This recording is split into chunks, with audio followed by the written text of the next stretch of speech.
Thank you again. Let's begin our question and answer session. Please allow me a first question. Mr. Hoffmann, given that all organizations today must act globally, regardless of whether they are competing in foreign markets or competing with foreign competitors in their own domestic market, how explicit must the vision, mission, and values be regarding their global scope and responsibility? Well, let's review the purpose of each. A vision statement addresses what you want to be or become as an organization in the distant future. It's a clear picture that is aspirational and realistic. It may or may not indicate scope, local or global. Mission statements address what you are going to be doing and for whom you will do it in the near future. In the mission, it is where you might expect to learn if the organization is focusing on global or domestic market. Mission statements are updated more frequently than visions. Values tend to be more universal by nature. If you want to be global, the words used to describe your values should be accepted globally. Recall, people and clients will be attracted to your organization if you and their values align. Thank you very much. A question for you now, Dr. Israel. Your definition of 21st century leadership as a dynamic, collaborative process, rather than what one person or group does to others, implies that new leaders must have skills and competency to work effectively in human collaboration networks. Is that correct? Yes. One of the foundational competencies of 21st century leadership is to develop relationships.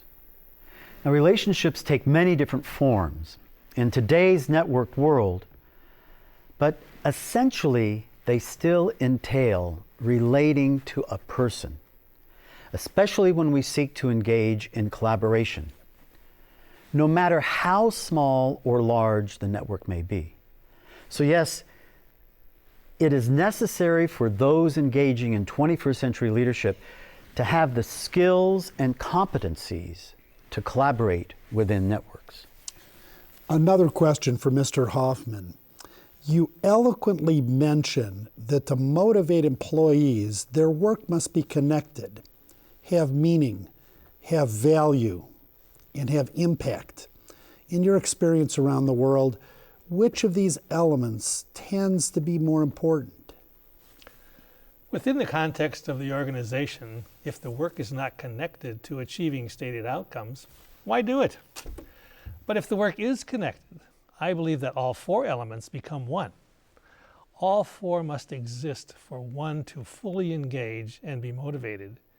If any one of the four is missing, motivation and alignment are diminished or lost. I'm doing this work that I enjoy because it's linked to our goals. It's an important piece or step. It makes our product or service better, and it makes a difference. I can experience my contribution is important, and I see how I fit in. Thank you very much. Now, another question for Dr. Israel. Since women tend to be more intuitive, do you think that they are more effective in the use of mindfulness to convince others and to generate lasting change? Mindfulness is a consciousness. It's a consciousness-raising practice that will help both men and women become more aware of their capacities. Now, one of those capacities is using our intuition as another way of knowing and of relating. Since women tend to be more aware of their inner affects and intuition, their practice of mindfulness should enhance their awareness of how the insights gleaned from intuition can assist in developing engaging relationships, which is a necessary component in the practice of 21st century leadership. Being able to more fully engage in authentic relationships and the authentic dialogue necessary to identify and effect real changes that reflect mutual purposes will generate real, effective, and lasting changes. Thank you very much. I have another question for you, Mr. Hoffman.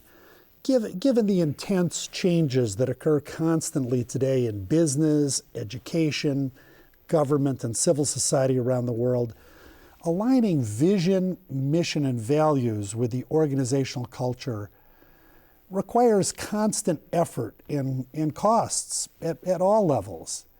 Is this still worthwhile for small organizations? Unequivocal yes. Clarity of where you are going and what you are attempting to deliver and how you behave doing it could even be more critical for a small organization. Why? First, small organizations have limited resources, so small deviations or distractions from achieving the end result have an immediate financial impact. You cannot afford not to do it. Second, by ensuring alignment, you create a working environment where people have clarity about where they are headed, what needs to be done to get there, is something that energizes them, and they experience being supported because the organization lives its value. Third, recall what you do and how you do it every day is your organizational culture. To manage your culture, manage your work and behaviors. Your culture will follow. Thanks. One final question for Dr. Israel. You eloquently explained that meaning is tied up with our creativity and our personal and cultural relationships, and that to change and nourish culture, we must learn how to think together. How does this work in practice in a multicultural, global organization and workplace? Is it doable?